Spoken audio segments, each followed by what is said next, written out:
Okay, so good morning, everybody. Thank you for joining for the second time this week. Some of you. My name is Offir Gutelzon, co-founder of UnXeptable, based in Palo Alto. We will talk a lot about pro-democracy today, Messianism, the risks, the internal threats that we face in Israel, the connection to what's happening in Gaza, to the hostages, to the war, and to the future of the country. As usual, I want to thank everyone who signed up through Zephy and who's supporting us so we can keep this fight, because it's not going to be a short one, even until the elections and then after the elections for sure.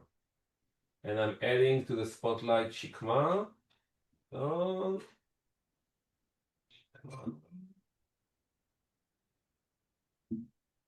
Actually, I need to add myself to the spotlight. Then I need to add Shikma. We are. Okay, so Shikma, thank you for joining. Good night. It's like, what, 9 p.m. where you are? Quick introduction to Shikma. The time is, some of you know Shikma, and some of you probably don't. So let me just introduce a little bit of Shikma. So Shikma is a professor, Shikma Bressler is a professor, an international recognized physicist working at the Weizmann Institute and CERN, mother of 5. 5 years ago, she became an activist, and we will talk about that, with founding and the Black Flag Movement, a civic initiative committed to preserving Israeli democracy future. And this was not something that neither me or Shikma probably thought that we will do for such a long time. This movement eventually blossomed to a nationwide civic and probably a global civic, I would say, movement chanting Demokratia. And tonight, Shikma will bring their unique blend of rigorous science, family values, Zionist values, and courage and activism to discussion on whether Israel can remain both Jewish and democratic, and what are the risks devolving into a Messianic Theocracy. So, Shikma, welcome. Hi, Offir. Hi, everyone. Thanks for joining. So you said that I should start with like a couple of sentences of introduction. Yeah, so I'll just give some context to everyone. So again, we are in a day of 660 and something days since the beginning of the war. We still have 50 hostages in Gaza by Hamas. We are facing a terrible humanitarian issue in Gaza. The same government since October 7 is still around. And a lot of things have changed, but a lot of things are still the same as before October 7 and even worse. So what I want Shikma to kind of like give her perspective of where we are standing these days, and then we will start our conversation. So Shikma, the stage is yours. So I think that I can tackle this question from different angles, and I'll try to tackle it from 2 different angles. First of all, trying to explain what is actually happening underneath the surface, not what is necessarily seen and conveyed as a clear message to the public, neither in Israel, nor certainly not abroad, but maybe it's actually seen better abroad than what we see, the way that it is being seen in Israel. And second, I want to try and maybe discuss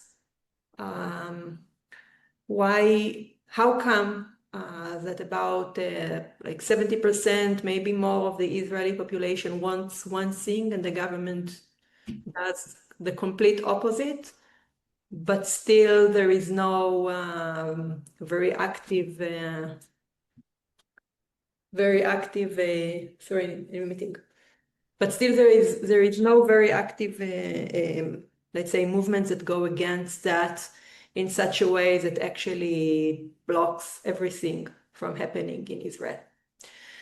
So, and again, maybe Offir, if I'm saying things which are too obvious, just stop me. But what I will actually do is, once I think that it's not obvious, I will stop, give some context, and come back. Okay, so that's how we will try to frame things. So please go ahead. Okay, so maybe people are aware of the fact that, you know, we have a battle for bringing back the hostages, and another one maybe for stopping this awful war, and a third one for equality in service and responsibility in Israel, and maybe a third one for democratic values, etc. But all these things, to some extent, are happening on top of the surface. And underneath the surface, what needs to be very clear to people, and also very frightening, in my opinion, is the fact that we have a very severe battle between completely two different ideologies, I would say.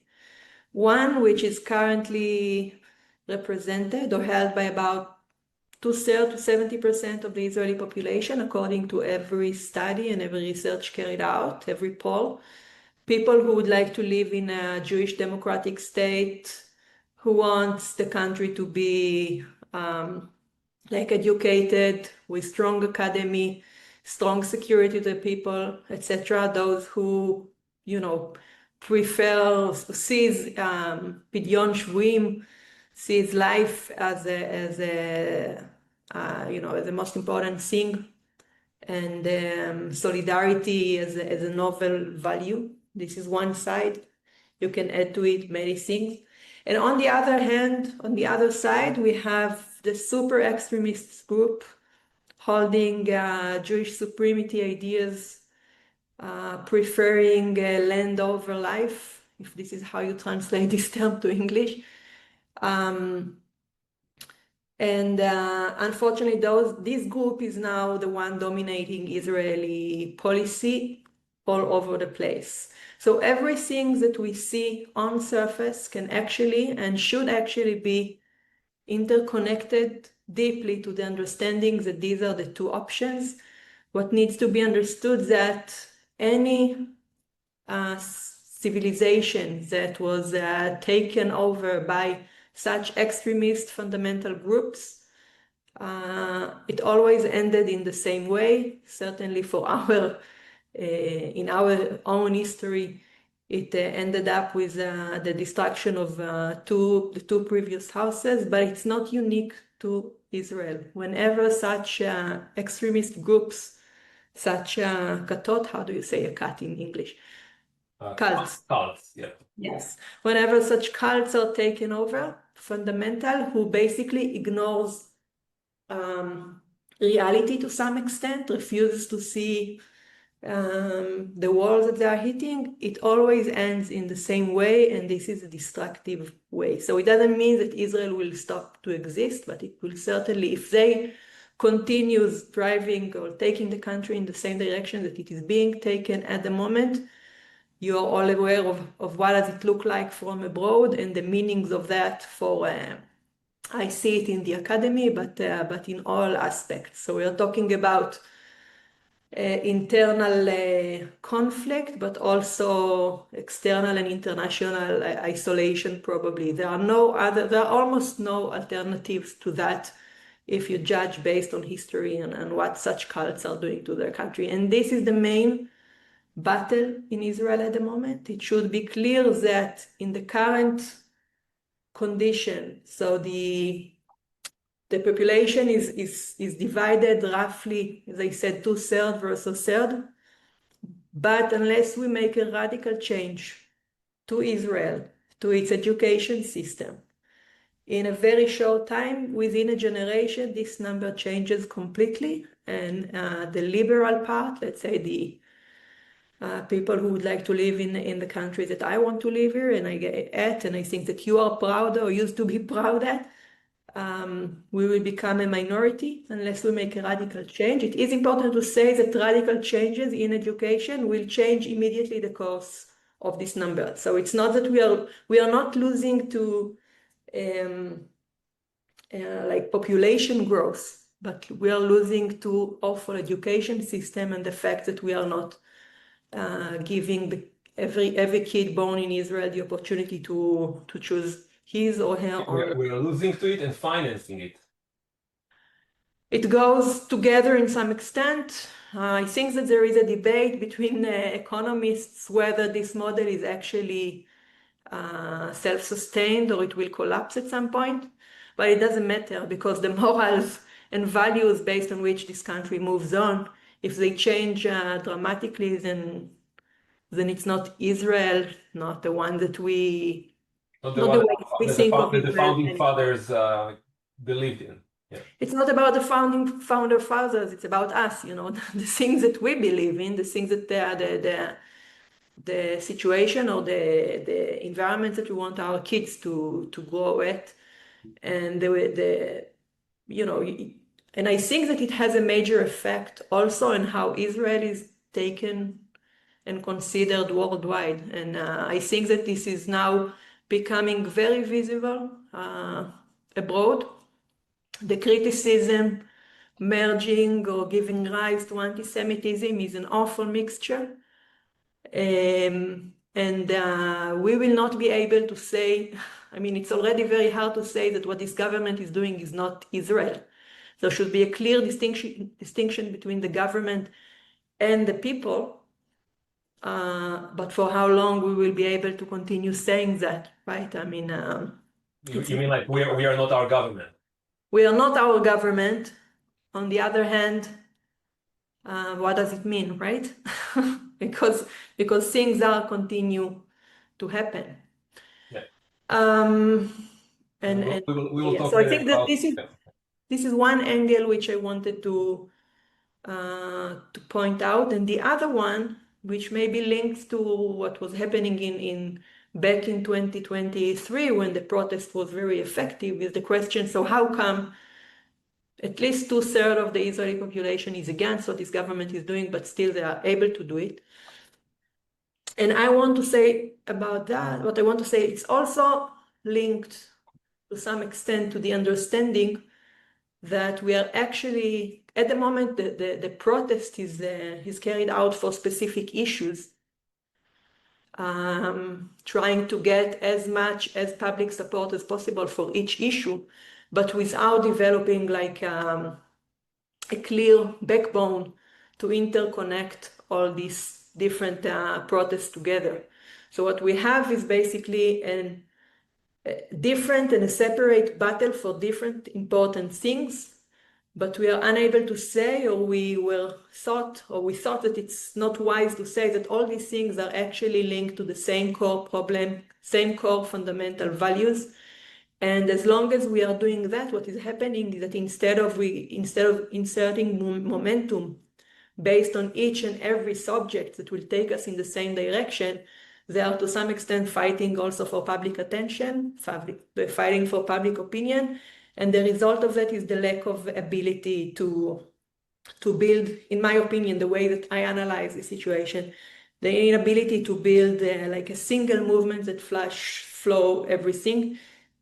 If you look, for instance, how, if you take as an example how Netanyahu works, to some extent how Trump works, you see that they never deal with individual issues. They will always link everything into one big story with one big like narrative and a very strong delegitimization for some other evil things that they will invent. So, but we may not like it, but this is the effective way to actually shape public opinion and take things forward. And as long as we focus on issues rather than understanding that these issues are actually a strong representation of values and morals, it will be very hard to tie things together. By the way, it links also to the situation of Jewish communities worldwide, etc. We need to understand that this is all, maybe I'm not expressing this very well because, I don't know, maybe limitation in English or so, but we have to understand deeply that what we are facing is a battle for values. Because clearly, if our values would have been taken the lead, the hostages will already be back. The war was already over. We would have had equality and service already. No one would have destroyed democracy, etc. So the understanding that things are linked and that we have to emphasize the fact that they are linked, because this is the way to make a real change in and driving public opinion from the feelings that things are not okay to actually being active and make a change. And I strongly believe that we can make a huge change because the conditions are such that, first of all, unless we make a huge change, it might be too late in a generation or so. And also because such an awful thing had happened and awful things are still happening. And if we don't take this and build something eventually good out of it, then why is it all happening, right? So that's actually a good segue to try and just look about what's happening in the last 24 to 48 hours. And if you're not following Shikma on Twitter, you should. Again, translation on Twitter is okay, and you will be able to follow that. But just looking into a couple of notes. So first of all, Shikma, we had a Zoom 2 weeks ago with Ron Gerritz from Machon Accord. So we deep dive into the data that shows what is the myth and what is data, and how practically there is a big conflict. In one way, we saw many when Trump opened the battle for my son is always confusing me with bottle and bottle. Opened the battle and put out the transfer idea. How many Israelis said like, oh yes, sure, great idea. On the other hand, again, most of them do want democracy, liberal. They want security. Maybe the word peace is still not there. So this is where the conflict is. So we deep dive into that. But the reality is that, I mean, people who are controlling the government today and stating what's the agenda is still talking what the majority of Israel don't agree with.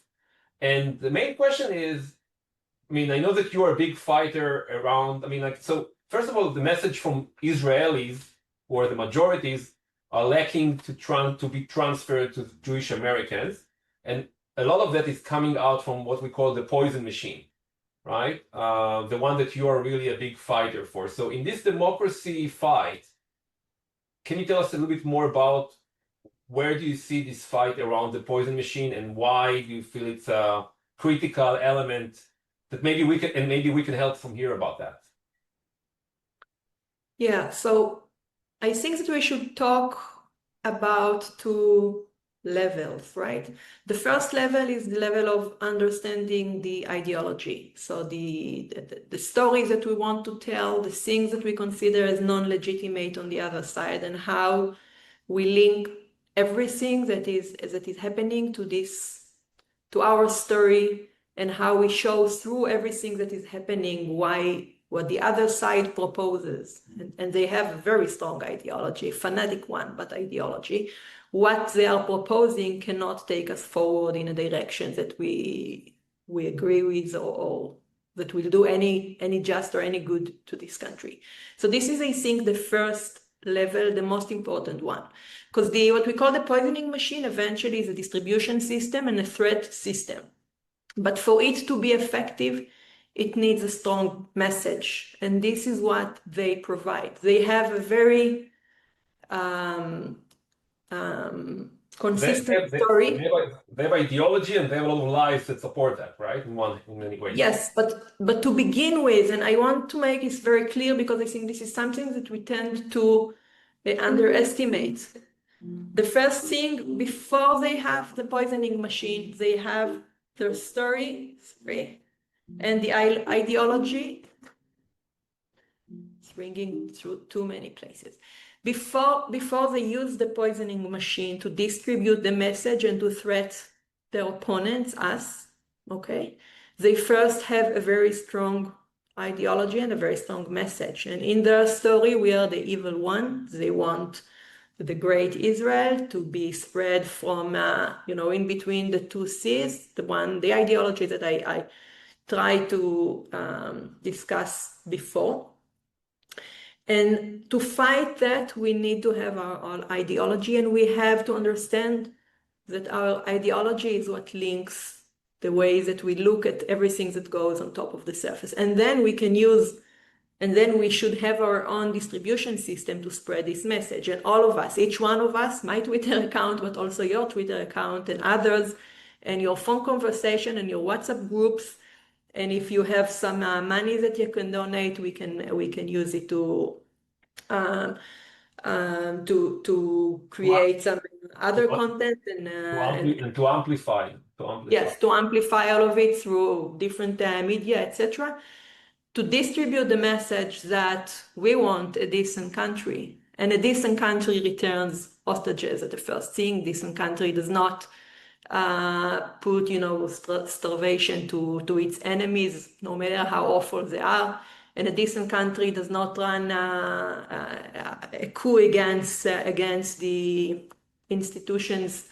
Not at all, certainly not during war times. They do not let go huge communities from taking responsibility and serve. So I think that, yes, we need this distribution system. We need you. We need to work in distributing our message. We need to understand what is our message.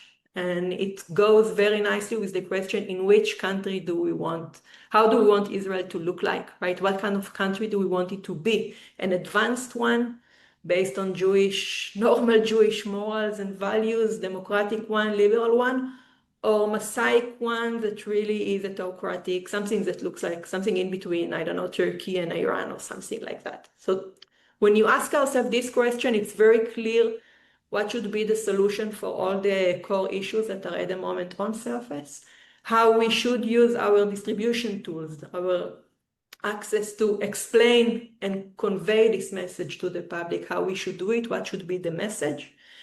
And in the same time, we can use this understanding to fight back what they are trying to do to us with their own awful ideology, using their own poisoning system. But as I said, this is just their poisoning system. They try to threat us. It's not scary at all. What really scary is that the country will change its entire future course of space, right? It's DNA, right? I mean, like the DNA is changing.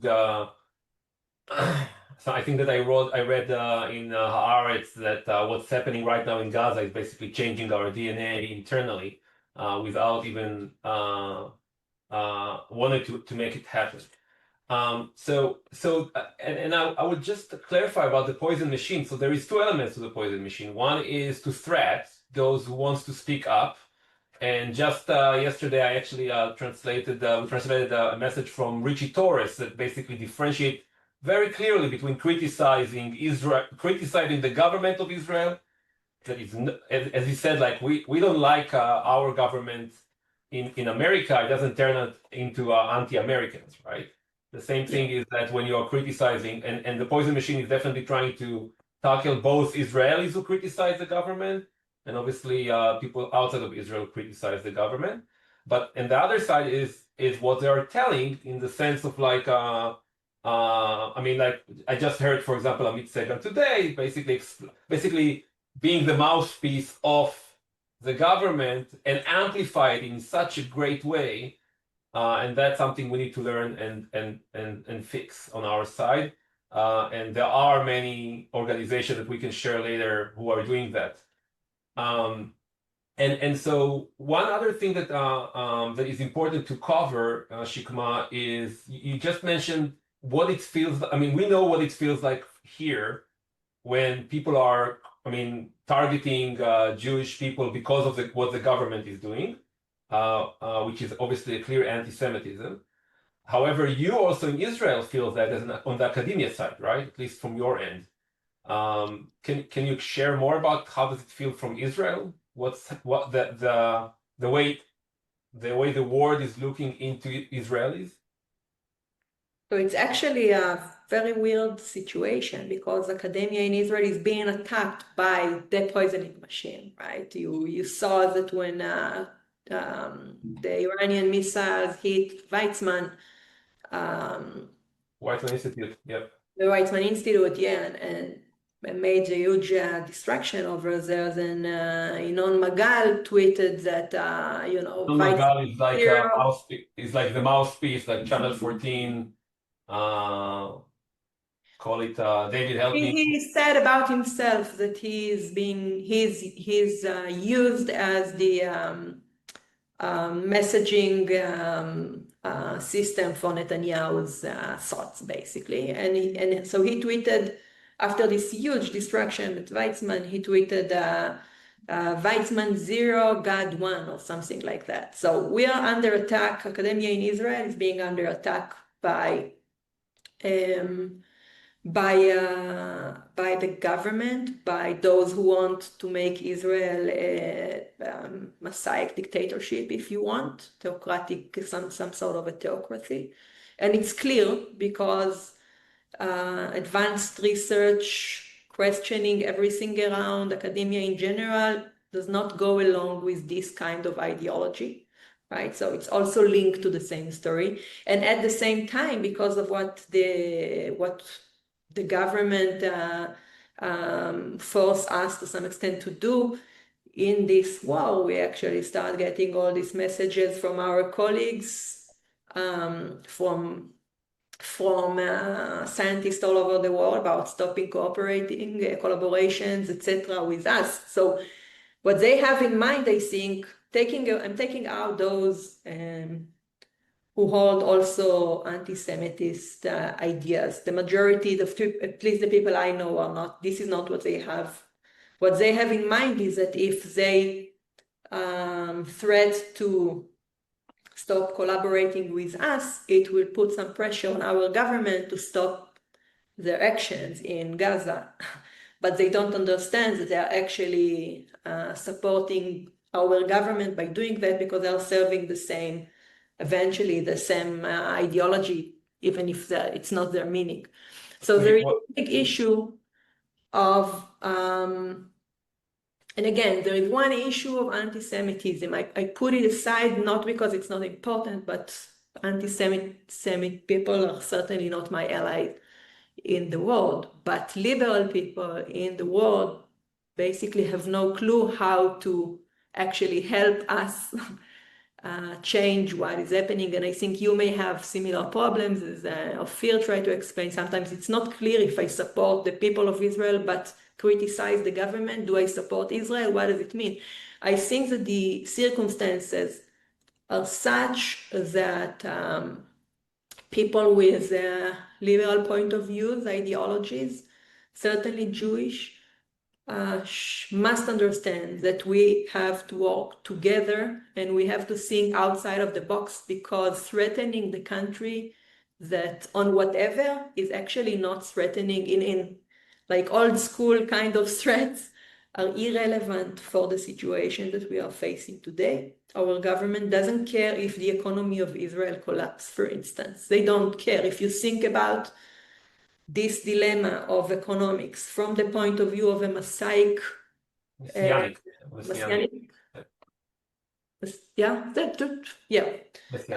ideology, then it means nothing. We have a Minister of Finance who said that the type of economy that he wants is בחוקותיי תלכו. And he actually meant it, because he knows nothing about economy. So they don't care if the economy collapses, provided that they, move forward and occupy more and more lands, etc. And just to mention, I mean, like the Minister of Finance is Smotrich, for those of you kind of like know the name but not necessarily connected to the role of the person. So yeah, sorry, go ahead.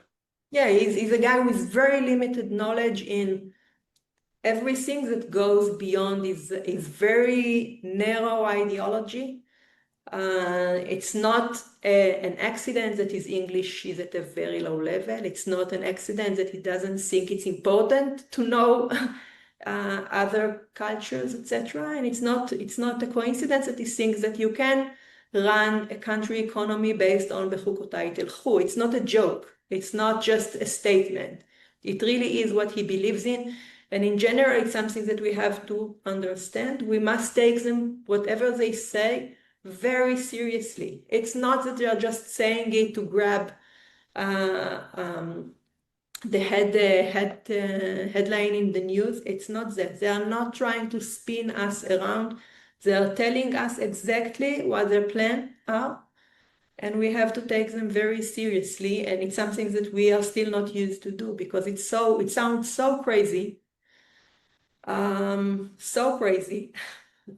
it's very hard to really digest. That this is the meaning. And you can imagine, by the way, Shikma, that if it's hard for Israelis to grasp that this is real, it's even harder for Jewish Americans and Jewish in the diaspora to understand that this is even real.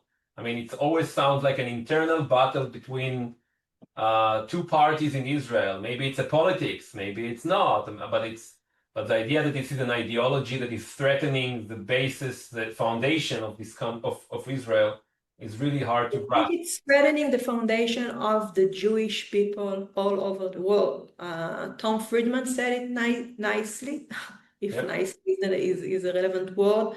Yuval Noah Harari, Professor Yuval Noah Harari said it in the same way. And other people did say the same thing too. It's a threat, I think, to, I mean, let me Israel, sorry, go ahead. I'm saying that if Israel falls in this direction of such radical ideologies, of really cults, people like, I don't know, Amichai Eliyahu and other crazy ministers saying a couple of days ago that the government is now rushing toward washing out Gaza completely, that a victory would mean rebuilding the I put on the screen temple.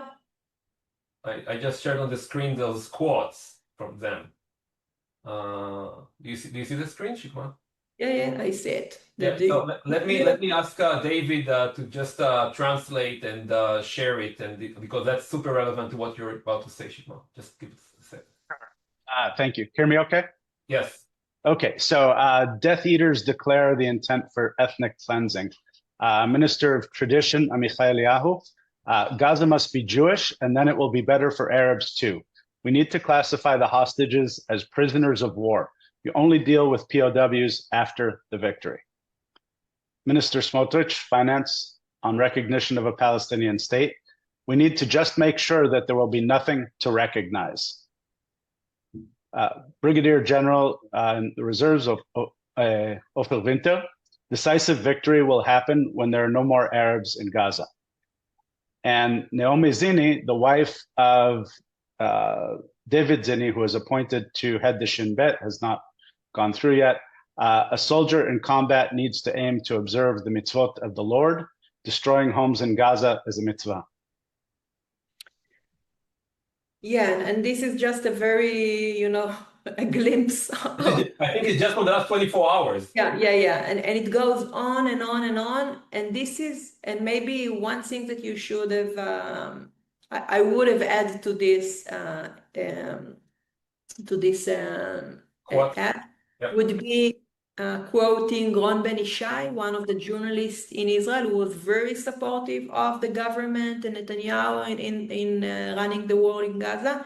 He wrote a week ago, or maybe 2 weeks ago already, an article that this war in the last couple of weeks is being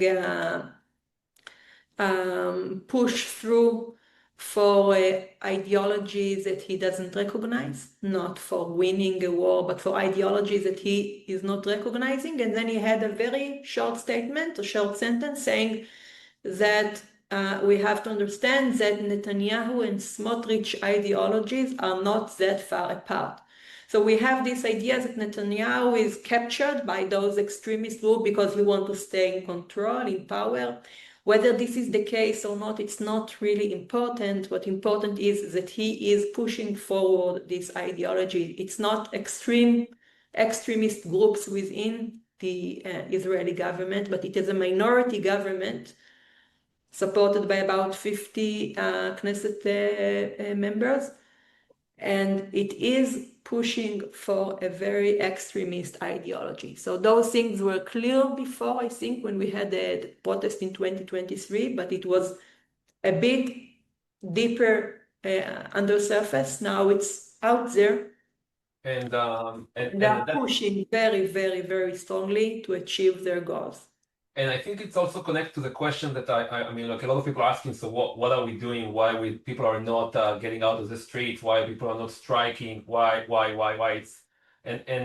It's all connected to the idea that it's, as Shikma said, we are not able to create a narrative that all the struggles are intertwined.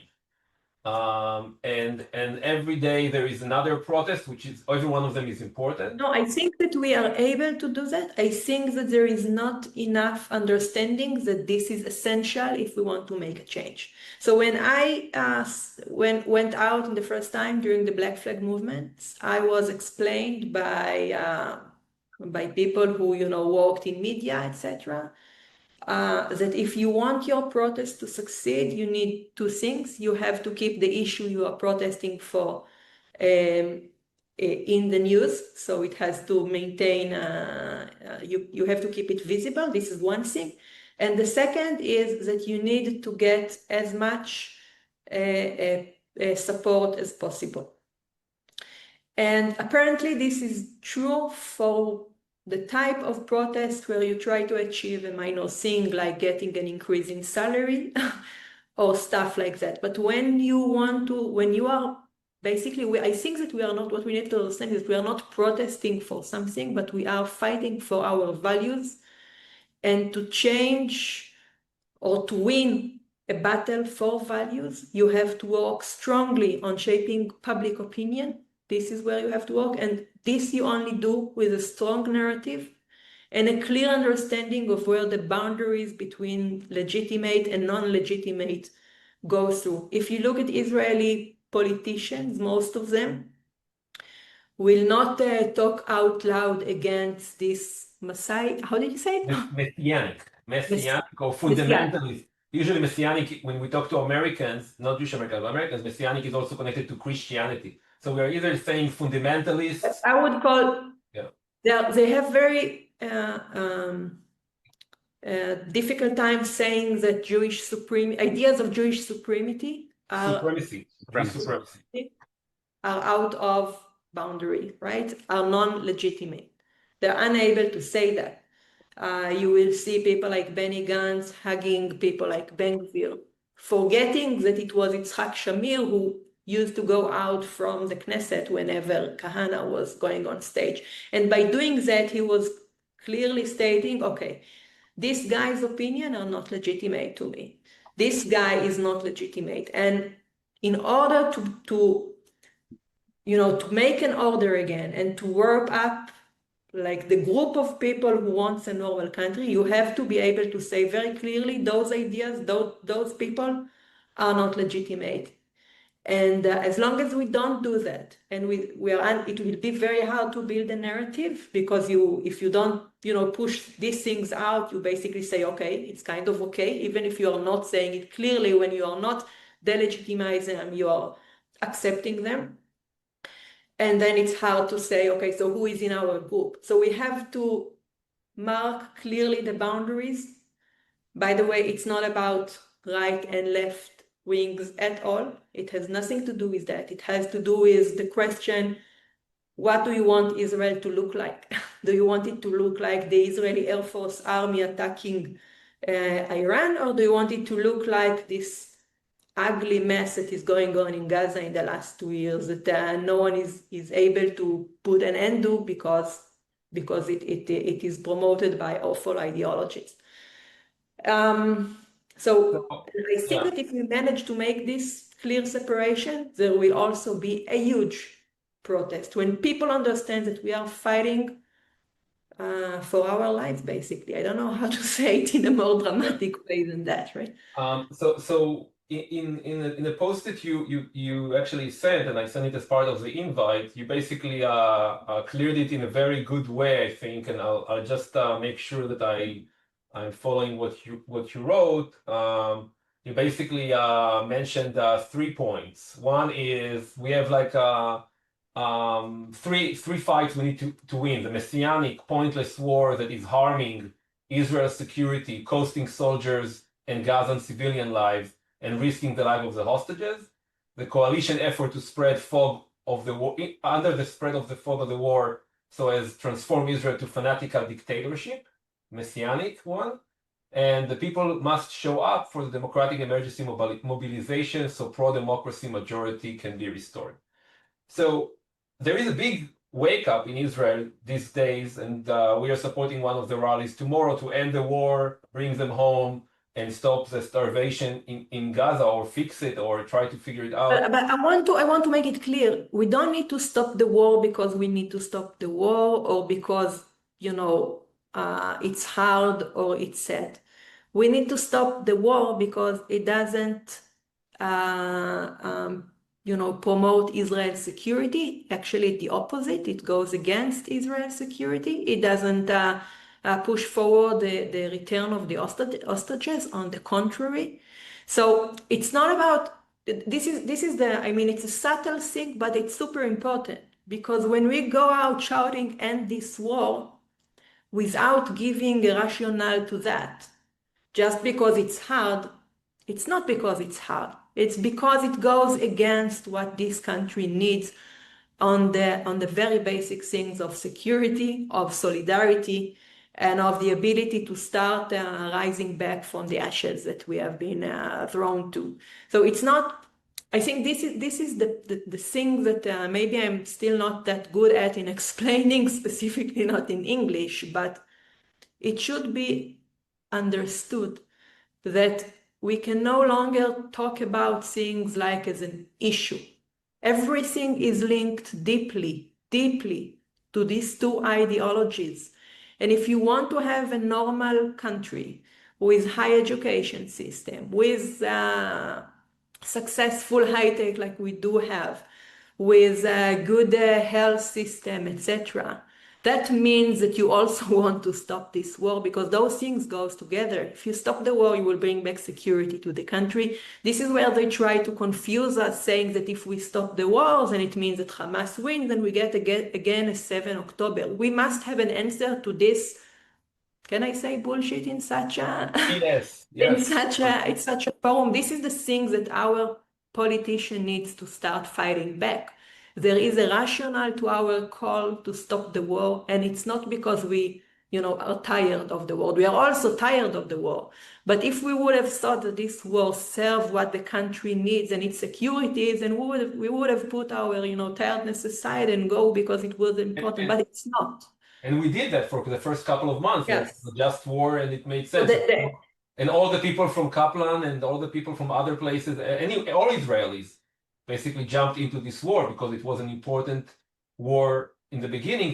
That we assumed so, but we learned very quickly that this was a political war to extend Netanyahu's and the Messianic people agenda. Yeah, so there is less than 50% attendance to reserve army nowadays, not because people are tired, as they try to say. Because if people would, I don't know a single person who rushed down to the Gaza Strip on October 7, who would have told himself today, look, the Syrians are on the border, I have to secure the country, and unless I fight now, then the future of this country will be questionable. But no, I am tired. I'm not going to. It doesn't make sense. People understand that this war is not for the benefit of this country, on the contrary. And therefore, they're also tired. Let me try to take it in a different direction, because I like the concept of the narrative. I mean, when we fought for democracy until October 7, right, we said democratia, and everything was underneath that. Right. I mean, we were kind of like, well, we're not talking about what's happening on the West Bank. We're not talking about that. I mean, if it serves the need to save democracy, then it's relevant. But it wasn't. No, it wasn't this at all. If you follow Channel 14 media, you'll see that one of the things that they like to quote mostly about me is a part on stage where I actually talk very strongly against the violence in the West Bank. Okay, so this is one of the quotes that but the title of but what I'm saying is that when we called for people to come, yeah, we talked about those issues on the stage, but the message was democratia.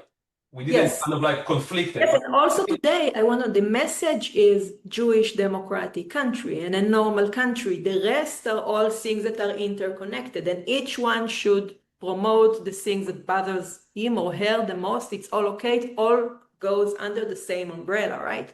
It's not that it was not allowed to talk about one or another thing. And I'm just trying to come to my question. I mean, the question is like, by calling to the end of the war, is it maybe as an umbrella message? Right? You think it's not what's coming? No, because it doesn't help. Just to finish the question, it will not bring the majority of the people. You think that we should focus about the values, not about the issue? I'm saying that, in my values, and I guess in your values as well, the security, we must guarantee Israel's security. And from time to time, this will force having maybe, yes or no, a war. So a war by itself, if it serves the right values of securing, of supporting or guaranteeing Israel's security, then by itself, okay, it's part of what we do. From time to time, we have to fight. But at the moment that the war is not intended to support the values that we support in, it goes against securing or guaranteeing the security of Israel, then why the hell are we fighting for? What does it serve, right? Why, for what reason? I mean, we all have, let's say, kids, we all have spouses, friends, family members in the army. What the hell are they fighting for at the moment? It's not for the benefit or for guaranteeing the security of Israel. It's not for making sure the hostages will return. It only supports these awful values of Jewish you fix me? You're muted. Supremacy. Supremacy. Supremacy. Okay, and this is not Israel. And if this will become Israel, it will be the end of the Jewish and democratic state. Yeah. I think of Judaism worldwide. If you listen carefully to Yuval Noah Harari and Tom Friedman and others, it will put in threat. Yeah, I think that they are saying it will be the end of Judaism. It will make to be a Jew around the world will make it much harder. Yeah. Okay, I will not fall into this value, but I think it will, it will open such a huge Pandora box. It will take awful genies out of awful battles, and it's already becoming very hard, I guess, for you guys as well. I have some friends who experience.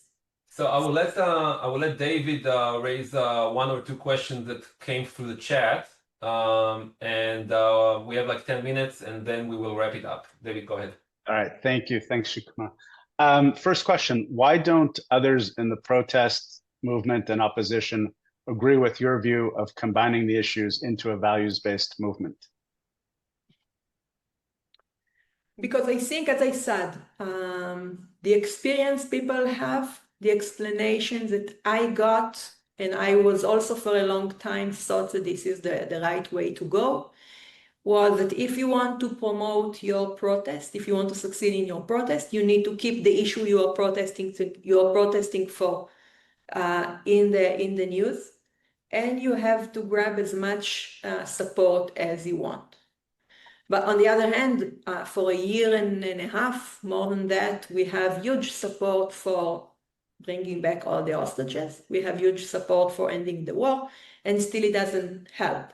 So I kind of took, a step back, trying to understand how come it's true. How come what I was really strongly believing and explained that this is the way to achieve things, how come it doesn't work? And it led me to look at how, for instance, to what actually worked in 2023 in the protest for democracy, to how Netanyahu shaped public opinion very strongly. And this shows, that things have to be linked. It's not just about achieving a goal. It's really defining the core values of the country, out of which the rest is almost trivially happen. Because if it was our values that dictating the Israeli decision-making, all the hostages would have been here a year and 3 months ago or so, if I look back at the possibilities. So, you know, I keep asking myself, what if it would have been my father, right? My family member? I would have liked doing what is most effective for them to come back. And this is the most effective things for them to come back. Okay, thank you. Okay, we have another question here. Saving democracy is not a narrative that worked well in the last election here in the US. The price of eggs and gasoline was what people responded to in terms of the MAGA narrative. Are you comfortable that a strategic, values-based narrative can move Jewish and Arab Israeli citizens? No, so I think that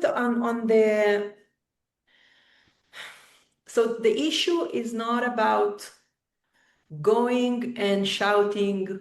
You have to be very clear and discuss your values very clearly.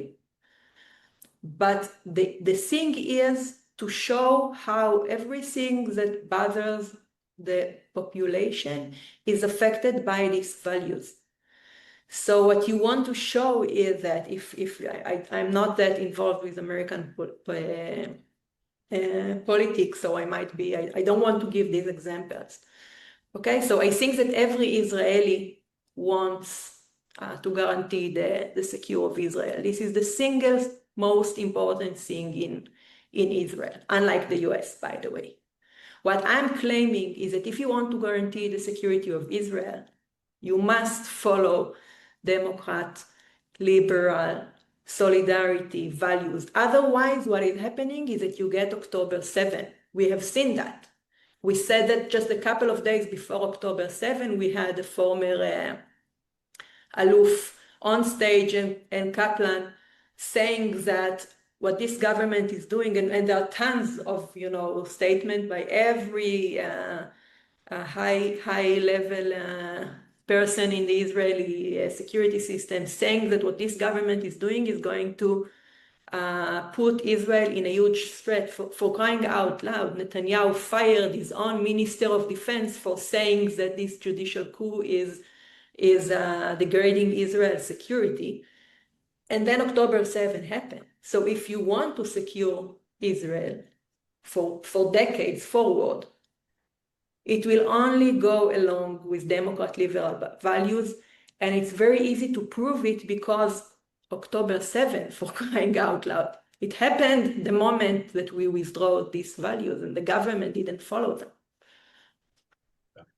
Thank you. Yeah, I think, and just to summarize one point of what you're saying, connecting those values to those everyday things that matter to people, which here may be economics, but in Israel, security, of course, jumps ahead of economics. You have to connect those two for those values to matter. Because they are connected. It's not, you cannot talk. This is what dictates eventually everything, right? You cannot think about the very advanced technologies that allows you to do what we did in Iran without a free academia. You cannot. It just doesn't go along.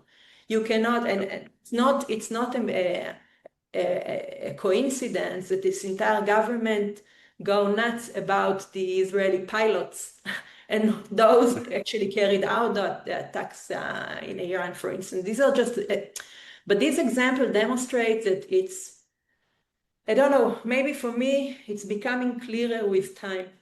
And maybe it's not really, this message is as to digest it, and it takes time. It took for me a long time, but it's our values that dictate what the country will look like and how successful and how secure it might be. October 7 is the best demonstration for that, in an awful way. Thank you. And just for everyone, Shikma said go crazy on the pilots. She meant when they were protesting the judicial coup and they were attacked viciously by the government and their mouthpieces. And then, of They course, found they that were the heroes in the war against Iran. So, Shikma, this is a question that I think is the most fundamental for us here, Israelis and non-Israeli Jews who want to help and do everything that we can. But there is this concern that comes up that people say, well, we want to help and we want to speak out, but it's doing the dirty laundry outside of Israel. So your view on that specifically, and more generally, our role, perhaps, as you saw it during, before October 7th, what the global protest contributed or didn't, and what our role should be now. Look, our government wear the dirty laundry on them every single day, with every single statement, with every single interview any one of them gives in national and international media. So there is no laundry to make outside of the house. It's all over the place. Like the million suitcases that Tzar Netanyahu took with, someone said laundry, I don't know if it's true or not, to be carried out abroad, completely open, right? So there is nothing to, and I think we did not discuss that. I mean, what is happening in Israel, to some extent, it's like a very brutal appearance of something that is worldwide. It's these changes that we are facing in Israel are part of a global changing that is happening in the world. I think that we have to find, I mean people holding democrat liberal values, we kind of set aside hoping that this nasty wave will pass by. It will not pass by. It will not pass by. And the way we used to respond for those things is not, I think, not effective anymore. We have to develop new things. We will make tons of mistakes, but we have to develop new ways to fight back for our values. Part of them might be, making the laundry outside of the house. Yep. It's any case there. Yeah, Thank you. Well, we have a big washing machine.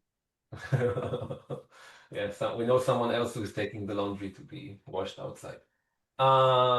Anyway, so I will summarize because it's becoming a big topic, obviously, on the news right now with the declaration of the Palestinian state by other countries, which, of course, again, it's another signal of this bad process that we came through. But I mean, like the idea is that, I mean, like people are asking, and I think I'm in this camp. I mean, like, can we agree that in order to keep Israel successful, Jewish, democratic, with a majority, I mean, not either Jewish or democratic, is it also in your set of values to think that we need to separate and we need to make sure we have a majority within a piece of a territory, right? That, like our founder fathers, the Zionist movement says, like it's not about the land, it's about being Jewish and democratic. Do you agree with the concept that in order to be there, we need to find a way to separate with 5 million Palestinians out there, between the river and the sea? I think that the most important thing in this situation at the moment for us to see, because this is happening right in front of our eyes, what is happening where the decision making is dictated by fanatic cult of people. Israel is now considered as completely non-independent state. Decision by important countries is taken over our head. We are going to get in Gaza probably because of the fact that the same government, Netanyahu and Smotrich, they developed Hamas as an asset. This was the statement that I make.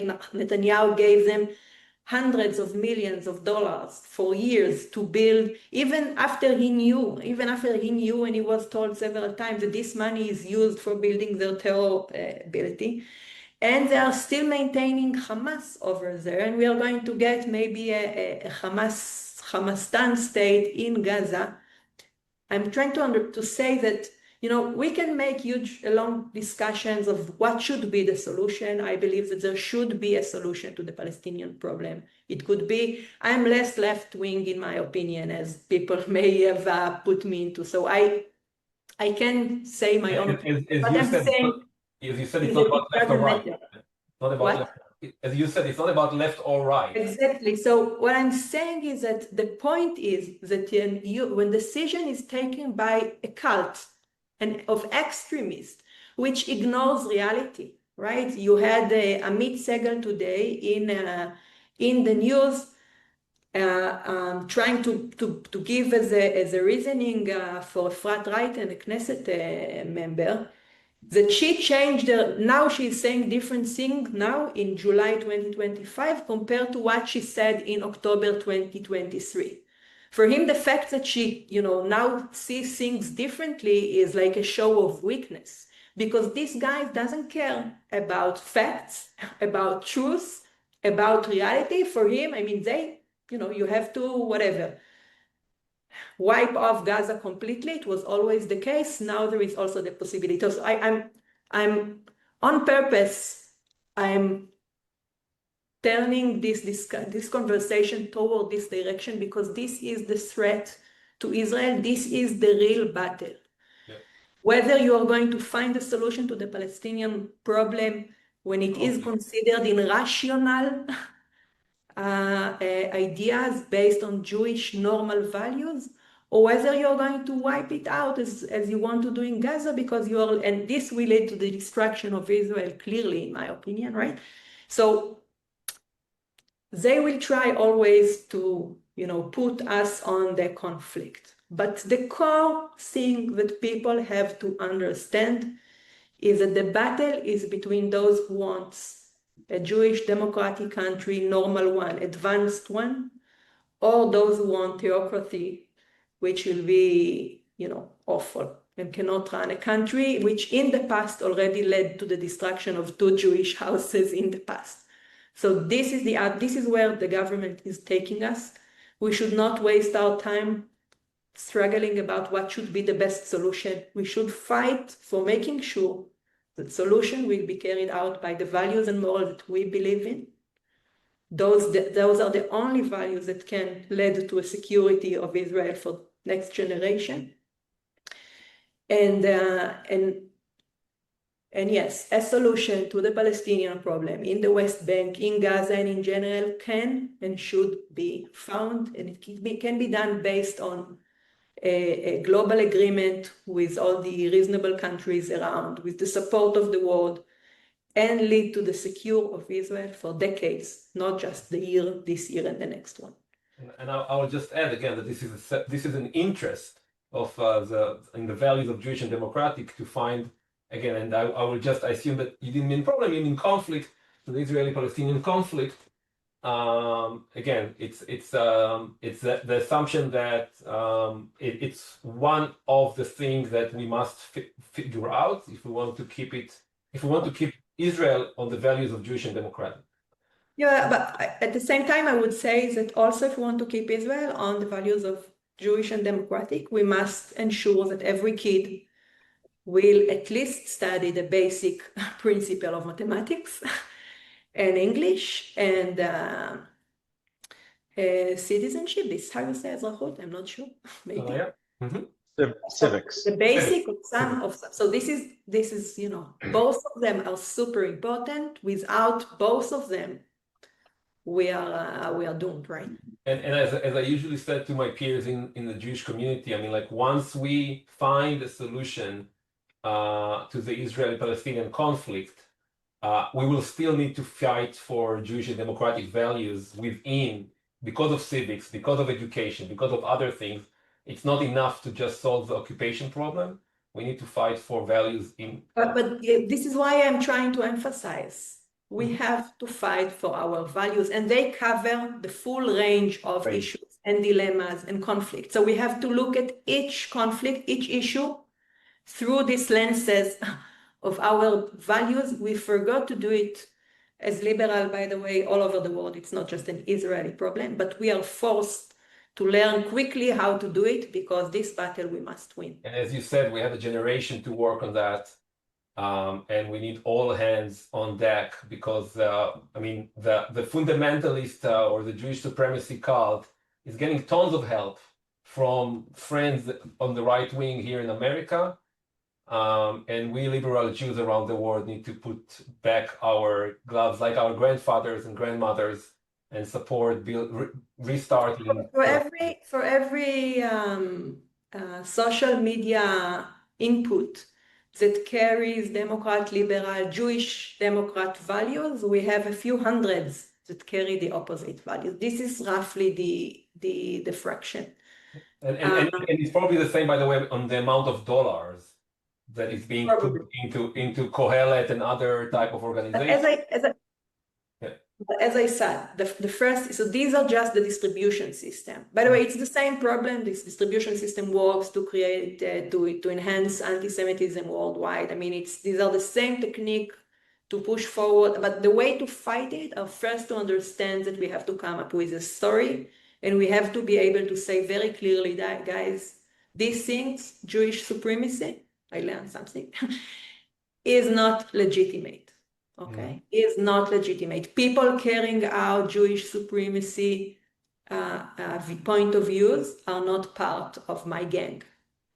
They are out of the borders. And once we are able to say that, we win big time. Big time Israel. Because they cannot come up with a good story that explains how you secure Israel. We have seen what is happening when they take the lead. We have seen that. And I think it's our job here and everywhere else is to make sure we don't give them stage, we don't invite them, we don't, expect them to do it. And by the way, we need to expect it also from what we call the opposition leaders as well. I mean, like if someone like Benny Gantz is coming and saying the same thing as Ben-Gvir about, and because Trump said that, of depopulation, we should point it out. Shikma, I really want to thank you. I know it's late there. There's tons of other questions, and I will try to send them to you, and maybe we can make another like ask me anything on chat, or I reply on those at some point. Tomorrow, we will be part of a discussion that J Street is holding with many other organizations to speak about the end of starvation. So we will be there. I'll send information. It was a very busy week this week, and it will be getting busier and busier as we move forward toward the election, which we must win as a camp, the democratic camp. It's not a party. It's not about a specific party. It's about the values, as Shikma said. I will share those recordings with you, those who registered, and on YouTube. Shikma, anything you want to close by? And David, thank you for co-hosting. Thank you, Any Shikma. last words you want to share, Shikma? No, we need you guys. It's not a battle for us on our own, and I think it's important. Actually, I think it's important for the liberal world in general. We have to put the world back on track, right? To some extent. Okay. Thank you, everyone. Be good.